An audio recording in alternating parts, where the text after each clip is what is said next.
Уважаеми господин министър, на 12 февруари на страницата на Министерството на земеделието и храните е качен за обсъждане проект на Наредба за изменение и допълнение на Наредба номер 3 от 2023 година за условията и реда за прилагане на интервенциите под формата на директни плащания, включени в стратегическия план за проверките на плащанията и реда на налагане на административни санкции.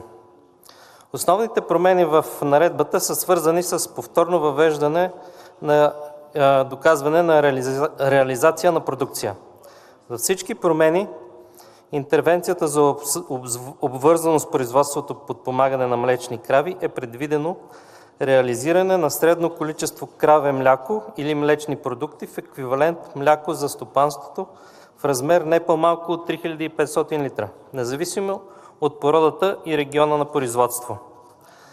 Във всички промени интервенцията за обвързано с производството подпомагане за месодайни крави е предвидено реализирана на не по-малко от 0,2 животни от същия вид.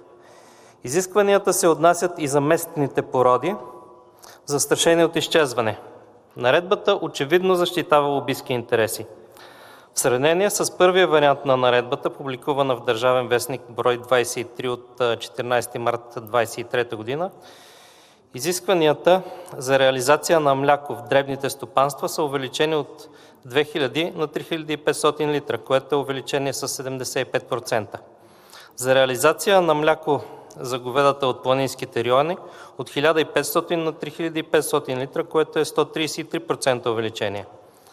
За кравите под селекционен контрол са намалени от 4000 на 3500 литра, което е намаление с минус 12,5%. За месодайните крави в малки ферми са намалени от 0,3 на 0,2 телета, което е 33%. За месодайните крави под селекционен контрол са намалени от 0,4 на 0,2, което е 2 пъти намаление. За националните породи, застрашени от изчезване, доказването на реализация на мляко се отменя. Голяма част от тези породи са за мляко. Реализацията на телета се намалява от 0,25 на 0,2, което е 25% намаление. При биволите няма изменение. При автохтонните породи овце броят на агнетата не се променя, отменят се възможността за реализация на мляко. Отменя се изискванията за реализация на мляко на млечните овце, съответно от 100 и 150 литра и се заменя с реализация на 0,2 при плода. Изискванията на реализация за агнета от месодайни породи се намалява от 1 на 0,2. Още мъничко, само да довърша. Промените целят да увеличат малките говедовъдни ферми, фермите в планински райони, фермите от националните породи в полза на едрите комерциални ферми.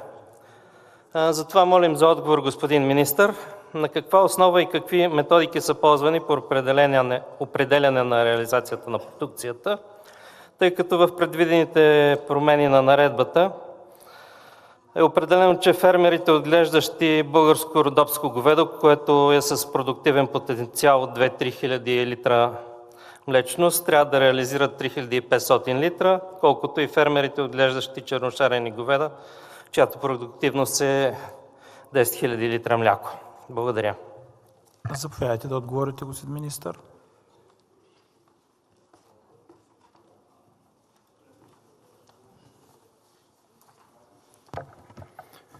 Уважаеми господин председател, уважаеми дами и господа народни представители, уважаеми господин Петров, господин Вешев и господин Врачев, връщането на доказване на реализация на продукция с количествено измерение в интервенциите за обвързана подкрепа е направено по искане на някои браншови организации в сектор животновъдство, извършено от предходния кабинет. Проектът е публикуван за обществено обсъждане в срок до 16 март 2026 година. Начинът на определяне на количествата за доказване на реализация по интервенциите е съобразено с изискването за доказване на ниво стопанство, както и с факта, че редици земеделски стопани заявяват повече от една интервенция за един и същи вид животни. За да се приложи на ниво стопанство е необходимо по всички интервенции от едно направление количествено измерение на реализацията да е еднакво. За интервенцията за млечни крави, интервенцията за млечни крави в развъдни програми, Количеството от 3500 кг е определено на база данни от Евростат за средна млечна продуктивност от крава в страната, където за последните 5 години най-ниската стойност е 3620 кг. За говеда в планински райони не се изисква реализация на продукция, няма промяна в изискванията за интервенция. Интервенцията за месодайни крави и интервенция за месодайни крави в развъдни програми, реализация на 0,2 животни от всяка крава в стопанството, за интервенция за крави от застрашени от изчезване породи, към които и породата българско родопско говедо, реализация 0,2 животни от всяка крава в стопанството. От българското родопско говедо не се изисква реализация на мляко, а на 0,2 животни от крава, което е най-ниската възможна реализация и се приема като годишния ремонт или брак на стадото. За интервенциите за овце майки и кози майки не се изисква реализация по няколко причини. На мляко по няколко причини. Усложнената е епизоотична обстановка заради шарка по дребните преживни животни, както и включването на животните от преходната национална помощ за овце и кози в доказване на реализация на ниво стопанство.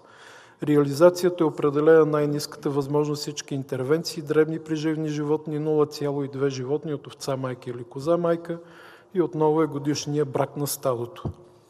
Прилаганите нива на реализация на продукция животни от 2023 година са обект на одитно проучване NAC 2020-08BG относно мерките за доброволно обвързано с производството подпомагане в секторите на етрия, рогат добитък, овцете и козите.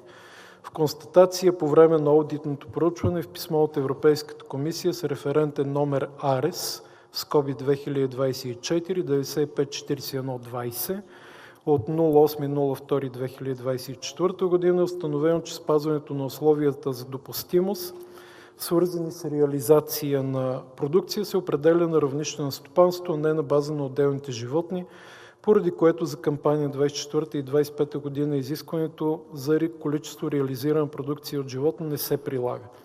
Запасват се изискванията реализирана пазара продукция да е в съответствие с приложимото законодателство, регламентиращо пазара на мляко и ветеринарно-медицинските изисквания за търговия и движение на животни. Предвид гореизложеното в съответствие с решение на Комитета за наблюдение на стратегическия план, на заседание проведено 3-4 септември 2025 година, частта реализация количество добита продукция, количествата ще бъдат прецизирани в националното законодателство. Предложението за изменение на наредба номер 3 предвижда да се отнася до всички животни на базово условие за допустимост. За кампания 26 проектът предвижда дерогация.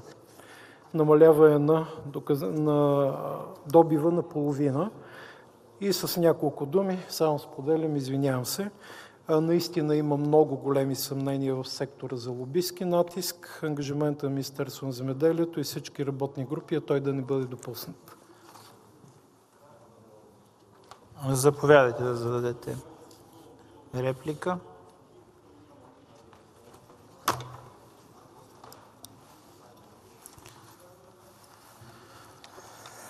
Благодаря за искрения отговор, господин министър.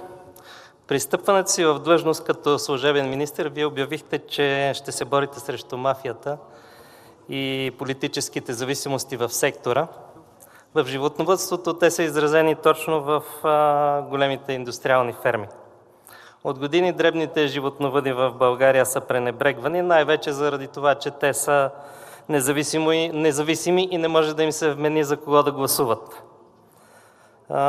Надяваме се, че при вашето управление няма да има приемственост в този показател, тъй като в цяла Европа дребните животновъди се стимулират не само чрез системата на директни плащания, и чрез допълнителни програми, програми за реализация на регионални продукти и така нататък. И навсякъде те са гръбнака на животновъдството, тъй като те осигуряват най-вече заетост на хората в малките населени места.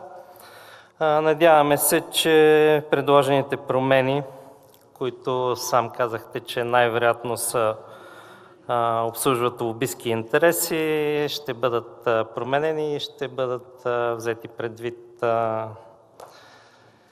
и интересите на по-дребните фермери. Благодаря ви. Благодаря ви, господин Вешев. Заповядайте за дуплика, господин министър. В дуплика бих искал само да споделя, че не всички големи ферми са лобисти и не всички големи фермери са крадци и мошеници. Така че ангажимента, който поехме в началото на този мандат, си остава.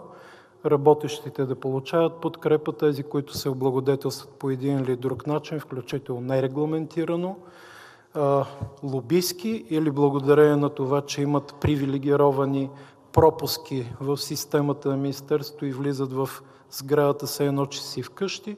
Тези неща няма да бъдат допуснати.